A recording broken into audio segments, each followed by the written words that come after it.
Hello छात्रों, अपठित गद्यांश के इस कालखंड में आपका बहुत बहुत स्वागत है। छात्रों, आपके एग्ज़ाम में एक अपठित गद्यांश का प्रश्न आता है जिसे यदि अच्छे से समझ लिया जाए तो आसानी से पूर्ण अंक प्राप्त होते हैं। तो आइए हम अपठित गद्यांश और उसके प्रश्नोत्तर हल करना समझते हैं। छात्रों, अपठित दो शब्द से मिलकर बना हुआ है। अपठित गद्यांश दो शब्दों से मिलकर बना हुआ है, अपठित और गद्यांश।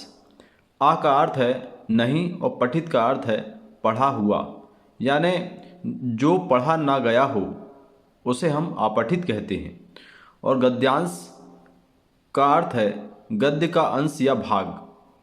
इस प्रकार अपठित गद्यांश वह गद्यांश है जो पढ़ा ना गया हो, उसे अपठित गद्यांश कहते हैं।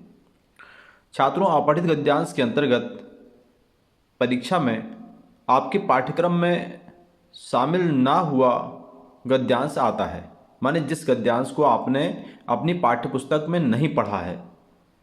इसके अंतर्गत निबंध, कहानी, जीवनी, आत्मकथा आदि में से जो कि आपके पाठ्यक्रम में सम्मिलित नहीं है, ऐसा ही कोई गद्यांश परीक्षा में आ जाता है।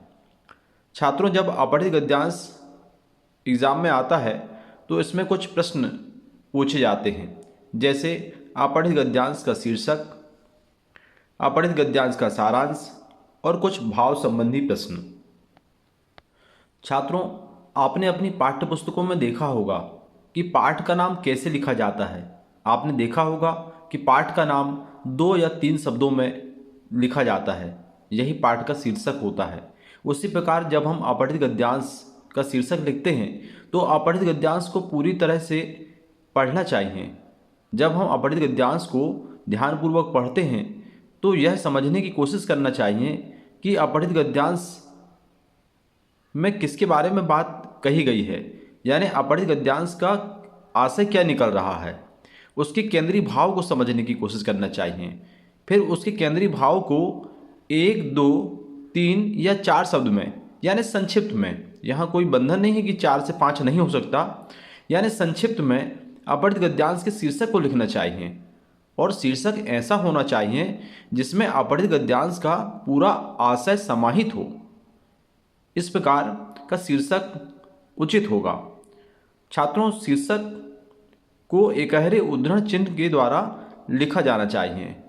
शीर्षक को किसी भी स्थिति में वाक्य के रूप में नहीं लिखना चाहिए। तो इस प्रकार से हम शीर्षक लिखने के लिए 2-4 जब अपठित गद्यांश को पढ़ेंगे तो हम समझ जाएंगे कि उसका शीर्षक कैसे लिखा जाता है। छात्रों, इसी प्रकार गद्य में हमें सारांश लिखने के लिए एक प्रश्न आता है। तो गद्य का सारांश लिखने के लिए गद्य को हमें जब हम पढ़ते हैं और आशय को समझते हैं तो उस समझे हुए आशय को 1/3 भाग में लिखना चाहिए। यदि मान लीजिए आपकी गद्यांश में 10 लाइन आई है तो आपका सारांश लगभग 3 लाइन का होगा।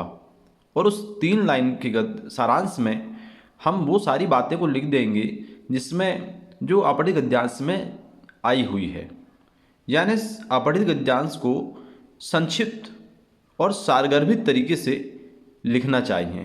छात्रों, जैसे सारांश की परिभाषा ही है कि अपठित गद्यांश को कम से कम शब्दों में प्रस्तुत करना सारांश कहलाता है। इसके अंतर्गत हमें जो अपठित गद्यांश परीक्षा में दिया हुआ है उसे हम संक्षिप्त में सारगर्भित तरीके से लिखते हैं। सारांश अपठित गद्यांश का 1/3 भाग होना चाहिए। कई बार कुछ विद्यार्थी जाने अनजाने में सारांश को इतना बड़ा लिख देते हैं कि वो अपठित गद्यांश से भी बड़ा हो जाता है, तो ऐसी गलती हम ना करें। छात्रों, अपठित गद्यांश में कुछ भाव संबंधी प्रश्न भी आते हैं, कुछ व्याकरण संबंधी प्रश्न भी आते हैं, कुछ अपठित गद्यांश में तो विकल्पी प्रश्नोत्तर भी आते हैं। तो भाव संबंधी प्रश्न आने पर, यानी भाव संबंधी प्रश्न क्या होते हैं पहले हम यह समझें। छात्रों, अपठित गद्यांश में अनेक प्रकार के भाव व्यक्त किए जाते हैं। उन भावों में से ही कुछ प्रश्न आते हैं, इन्हें भाव संबंधी प्रश्न के नाम से जानते हैं। इनके उत्तरों को हमें संक्षिप्त में देना चाहिए। जिस प्रकार प्रश्न पूछा जाए उसी प्रकार प्रश्न के उत्तर उसी प्रारूप में, उसी काल में देना चाहिए। इन प्रश्नों में जो उत्तर लिखते हैं वह अपठित गद्यांश से ही लिखा जाता है। अपने मन से अलग से कोई उत्तर को नहीं देना चाहिए। कैसे करें, यानी अपठित गद्यांश को हल करने की विधि कैसी होनी चाहिए। तो सर्वप्रथम हम अपठित गद्यांश को ध्यानपूर्वक पढ़ें। एक बार पढ़ने पर यदि उसका आशय भाव समझ में नहीं आता तो दूसरी बार पढ़ें।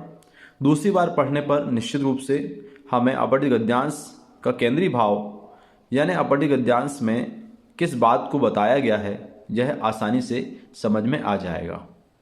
इसके बाद हम अपठित गद्यांश के जो प्रश्न हैं उसे हल करना प्रारंभ करें। जैसे अपठित गद्यांश का शीर्षक, और जैसे आपको पूर्व में बताया गया है कि उसका केंद्रीय भाव होता है, अपठित गद्यांश का शीर्षक लिखें। फिर अपठित गद्यांश का सारांश वाला प्रश्न है तो सारांश लिखें। सारांश सारगत भी संक्षिप्त में लिखें। इसके बाद कुछ भाव संबंधी प्रश्न हैं तो उन्हें सटीक उत्तर अपठित गद्यांश में जो गद्यांश है उन्हीं में से लिखें। लेकिन आप देख लें कि किस काल में अपठित गद्यांश का प्रश्न पूछा गया है, उसी काल में जिस प्रारूप में प्रश्न पूछा गया है उसी प्रारूप में हम लिखें। गद्यांश के प्रश्नों को कैसे हल किया जाता है, आइए देखते हैं। कई लोग समझते हैं कि अनुशासन और स्वतंत्रता में विरोध है, किंतु वास्तव में यह भ्रम है। अनुशासन के द्वारा स्वतंत्रता छिन नहीं जाती, बल्कि दूसरों की स्वतंत्रता की रक्षा होती है। सड़क पर चलने के लिए हम लोग स्वतंत्र हैं।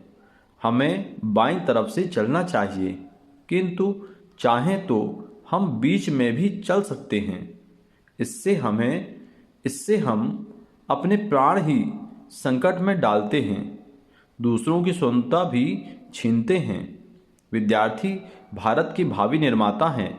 उन्हें अनुशासन के गुणों का अभ्यास अभी से करना चाहिए, जिससे वे भारत के सच्चे सपूत कहला सकें।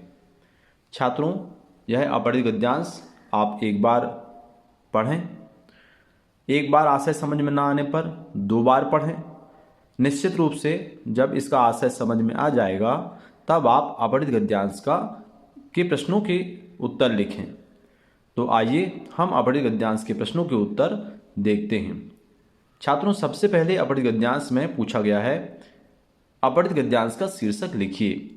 तो शीर्षक को आप इस प्रकार से प्रस्तुत करेंगे जैसे हमने लिखा हुआ है शीर्षक, और यहाँ पर शीर्षक को देखें आप सिंगल इन्वर्टेड कॉमा से यानी इकहरे उद्धरण चिन्ह से लिखा गया है अनुशासन और विद्यार्थी।